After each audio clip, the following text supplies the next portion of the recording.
ரஷ்யாவுக்கு மக்கள் தொகை சரிவு என்பது கடந்த சில காலமாகவே பிரச்சனையாக இருந்து வருகிறது. இதற்கிடையே அந்நாட்டின் அதிபர் புதின் ஆபாச படங்கள் தொடர்பாக சில முக்கிய கருத்துக்களை குறிப்பிட்டுள்ளார். ஆபாச படங்களை காட்டிலும் மக்களை ஈர்க்கும் விஷயங்களில் கவனம் தேவை என்றும் அப்போதே அதிலிருந்து விடுபட முடியும் என்றும் அவர் குறிப்பிட்டுள்ளார்.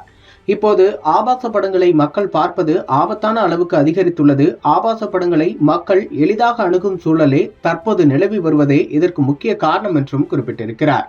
மக்கள் தொகை பல நாடுகளில் சரிந்து வரும் நிலையில் அதற்கும் ஆபாச படங்களுக்கும் கூட தொடர்பு இருப்பதாக சொல்லப்படுகிறது. இதனால் ஆபாச படங்களுக்கு தடை விதிக்க வேண்டும் என்று குரல்களும் எழுந்துள்ளன. இதற்கிடையே ரஷ்ய அதிபர் விளாடிமிர் புடின் ஆபாச படங்கள் தொடர்பாக சில முக்கிய கருத்துக்களை தெரிவித்துள்ளார். அதாவது, ஆபாச படங்களுக்கு மாற்றாக மக்களின் கவனத்தை ஈர்க்கும் வகையிலான சுவாரஸ்யமான மற்றும் உணர்ச்சிமிக்க கண்டென்ட்களை உருவாக்க வேண்டும் என்று அதிபர் புடின் வலியுறுத்தியுள்ளார். ரஷ்யாவில் மக்கள் அதிக அளவில் ஆபாச படங்களுக்கு அடிமையாக இருப்பது தொடர்பாக அவரிடம் கேள்வி எழுப்பப்பட்டது.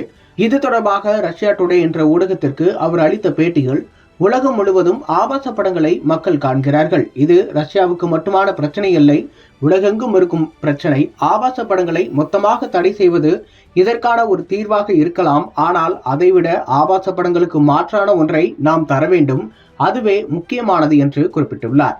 அதாவது, தடைகளை காட்டிலும் அதற்கு மாற்றாக நாம் எதை முன்மொழிகிறோம் என்பது முக்கியம்.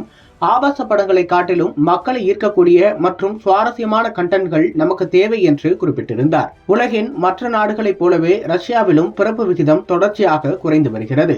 இதன் காரணமாக ரஷ்ய மக்கள் தொகையும் மெல்ல மெல்ல சரிந்து வருகிறது.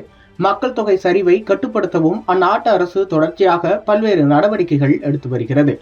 இதற்காக அவர் பல்வேறு வினோதமான ஐடியாக்களையும் அவ்வப்போது குறிப்பிட்டு வருகிறார். சமீபத்தில் கூட அவர் ரஷ்ய நாட்டு மக்கள் மதிய உணவு மற்றும் காஃபி பிரேக் சமயத்திலும் பாலியல் உறவுகளை கொள்ளுமாறு அறிவுறுத்தினார். இதன் மூலம் அந்நாட்டின் கருவுறுதல் விகிதத்தை அதிகரிக்க முடியும் என்றும் அவர் குறிப்பிட்டிருந்தார். ரஷ்யாவில் இப்போது கருவுறுதல் விகிதம் 1.5 இருக்கிறது. அதே நேரம் மக்கள் தொகை நிலையாக தொடர கருவுறுதல் விகிதம் குறைந்தபட்சம் 2.1 இருக்க வேண்டும் என்று குறிப்பிடப்படுகிறது. கருவுறுதல் விகிதத்தை அதிகரிக்க ரஷ்ய அரசு பல்வேறு நடவடிக்கைகளை எடுத்து வருகிறது. குறிப்பாக 18 முதல் 40 வயதுடைய பெண்களுக்கு பாலியல் பிரச்சனைகளை கண்டறிய கருவுறுதல் சோதனையும் இலவசமாக நடத்துவோம் என்று ரஷ்யா அறிவித்துள்ளதும் குறிப்பிடத்தக்கது.